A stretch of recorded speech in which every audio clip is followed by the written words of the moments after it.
മോഹൻലാൽ മോളിവുഡിൽ ഗംഭീര വിജയങ്ങളാണ് സ്വന്തമാക്കിയത്. ഈ വർഷം തന്നെ 2 ചിത്രങ്ങളുടെ 200 കോടി ക്ലബ്ബുകൾ അടിച്ചിട്ട് നിൽക്കുകയാണ് മോഹൻലാൽ. അതുകൊണ്ട് തന്നെ വിജയം മോഹൻലാലിനൊപ്പം ഉണ്ട് എന്ന് മാനിക്കുന്ന സിനിമാ ലോകം മോഹൻലാലിനെ വെച്ച് നിരവധി പരീക്ഷണങ്ങൾക്ക് തയ്യാറായിക്കൊണ്ടിരിക്കുകയാണ്. അന്യഭാഷാ ചിത്രങ്ങളാകട്ടെ മോളിവുഡ് ആകട്ടെ ഇതെല്ലാവരും പരീക്ഷിക്കുന്നു. അങ്ങനെ നിൽക്കുമ്പോഴാണ് കോളിവുഡിൽ നിന്നും മോഹൻലാലിന് നിരവധി ഓഫറുകൾ വന്നുകൊണ്ടിരിക്കുന്നത്. മോഹൻലാലിന്റെ സാന്നിധ്യം ഒരു ചിത്രത്തിൽ ഉണ്ടെന്നറിഞ്ഞാൽ അത് കേരളത്തിൽ വലിയ ചലനം ഉണ്ടാക്കും ആ സിനിമയ്ക്ക്. ആ ഒരു സാധ്യത കണ്ടുകൊണ്ട് തന്നെയാണ് മോഹൻലാലിനെ ഗംഭീര റോളുകളിലേക്ക് അപ്രോച്ച് ചെയ്യുന്നത്. ഏറ്റവും ലേറ്റസ്റ്റ് ആയി വരുന്നത് അജിത് കുമാറിനൊപ്പം മോഹൻലാൽ വരുന്നു എന്നത് തന്നെയാണ്. അജിത് കുമാറിന്റെ ആരാധകരെ ശരിക്കും അതിശയിപ്പിക്കുന്ന ഒരു പ്രോജക്റ്റ് ആണ് എത്താൻ പോകുന്നത്. എകെയുടെ പുതിയ ചിത്രത്തെക്കുറിച്ചുള്ള പ്രഖ്യാപനം ഉടൻ പുറത്തിറങ്ങുമെന്നാണ് വിവരങ്ങളും. അജിത് കുമാറിന്റെ 64ാമത്തെ ചിത്രത്തെക്കുറിച്ചുള്ള വിവരങ്ങൾ ഓഗസ്റ്റിൽ പുറത്തുവിടുമെന്ന് റിപ്പോർട്ടുകൾ സൂചിപ്പിക്കുന്നുണ്ട്. ഇത് അദ്ദേഹത്തിന്റെ ആരാധകരെ ആവേശഭരിതരാക്കിയിരിക്കുകയാണ്. ഈ വർഷം ആദ്യം പുറത്തിറങ്ങിയ ഗുഡ് ബാഡ് അഗ്ലി എന്ന ചിത്രത്തിന് ശേഷം അജിത്തിന്റെ അടുത്ത ചിത്രത്തെക്കുറിച്ചുള്ള ചർച്ചകൾ വർദ്ധിച്ചു വരികയാണ്. അജിത്തിന്റെ റേസിംഗ് സീസണിന് ശേഷം ചിത്രം ആരംഭിക്കാനാണ് സാധ്യത. വിശ്വാസം, വിവേകം തുടങ്ങിയ അജിത്തിന്റെ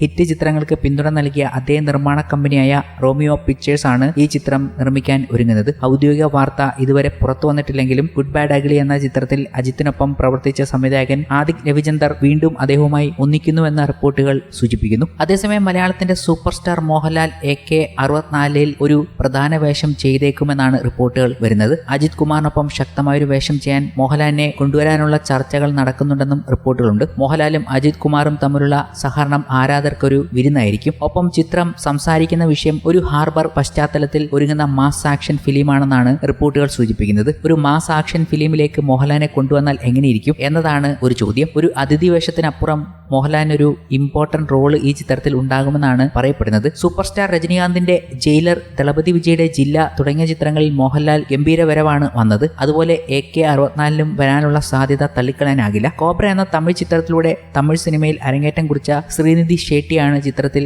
നായികയായി എത്തുന്നത് എന്നും പറയപ്പെടുന്നുണ്ട്. ഒരു അഭിമുഖത്തിൽ സിനിമാ ജീവിതത്തോടുള്ള പ്രതിബദ്ധത അദ്ദേഹത്തെ അഭിനയത്തിൽ നിന്നും വിലക്കിയേക്കുമോ എന്ന് ചോദിച്ചപ്പോൾ നടൻ പറഞ്ഞു, എന്ത് ചെയ്യണമെന്നോ എന്ത് ചെയ്യരുതെന്നോ എന്നോട് പറയേണ്ടതില്ല. അതിനാൽ ഇപ്പോൾ ഒരു ഡ്രൈവർ എന്ന നിലയിൽ മാത്രമല്ല ഒരു ടീം ഉടമ എന്ന നിലയിലും മോട്ടോർ സ്പോർട്സ് പിന്തുടരാൻ ഞാൻ പദ്ധതിയിടുന്നതിനാൽ റേസിംഗ് സീസൺ ആരംഭിക്കുന്നതുവരെ ഞാൻ സിനിമയിൽ ഒപ്പുവെക്കില്ല. റേസിംഗ് സീസൺ ആരംഭിക്കുന്നതിന് മുമ്പ് ഒക്ടോബർ മുതൽ മാർച്ച് വരെ ഞാൻ മിക്കവാറും സിനിമകൾ ചെയ്യും. ആരും വിഷമിക്കാതിരിക്കാൻ ഞാൻ സിനിമയിൽ അഭിനയിക്കും. ഞാൻ ഓട്ടം പൂർത്തിയാക്കുമ്പോൾ എനിക്ക് പൂർണ്ണ വേഗത്തിൽ പ്രവർത്തിക്കാൻ കഴിയും എന്നതൊക്കെയാണ് അജിത്തിന്റെ വാക്കുകൾ. എന്തായാലും അജിത് കുമാർ ചിത്രത്തിൽ മോഹൻലാൽ വരുന്നത് കേരളത്തിൽ വലിയ റൂമറും വാർത്തയുമൊക്കെയായി നടക്കുകയാണ്. കാരണം മോഹൻലാലിന്റെ വിജയസാധ്യതയെ വേറെ രീതിയിൽ ഉപയോഗിക്കുകയാണ് അന്യഭാഷാ സംവിധായകരും ടെക്നീഷ്യന്മാരുമൊക്കെ. മോഹൻലാൽ ഒരു സിമ്പിൾ സിനിമയിലൂടെ 200 കോടി നേടിയതാണ് അവരെയൊക്കെ ഞെട്ടിപ്പിച്ചിരിക്കുന്നതും. അടുത്തിടെ തെലുങ്കിൽ നിന്നും കണ്ണപ്പയുടെ പ്രമോഷൻ വന്നപ്പോൾ പോലും അവർ ഈ കാര്യങ്ങളാണ് എടുത്തു സൂചിപ്പിച്ചതും. മോഹൻലാൽ നായകനായി എത്തിയ ഹിറ്റ് ചിത്രമായ തുടരുമനെ കുറിച്ച് തന്നെയാണ് അവർ എടുത്തു പറഞ്ഞത്. ഇങ്ങനെ ഒരു ചെറിയ ചിത്രത്തിൽ നിന്നും ഇത്രയും വലിയൊരു കളക്ഷൻ ഉണ്ടാക്കുക എന്നത് ഞെട്ടിപ്പിക്കുക തന്നെയാണ്. ഇപ്പോഴിതാ തുടരും എന്ന ചിത്രത്തിന്റെ ഫൈനൽ കളക്ഷൻ റിപ്പോർട്ടുകൾ പുറത്തുവിട്ടിരിക്കുകയാണ്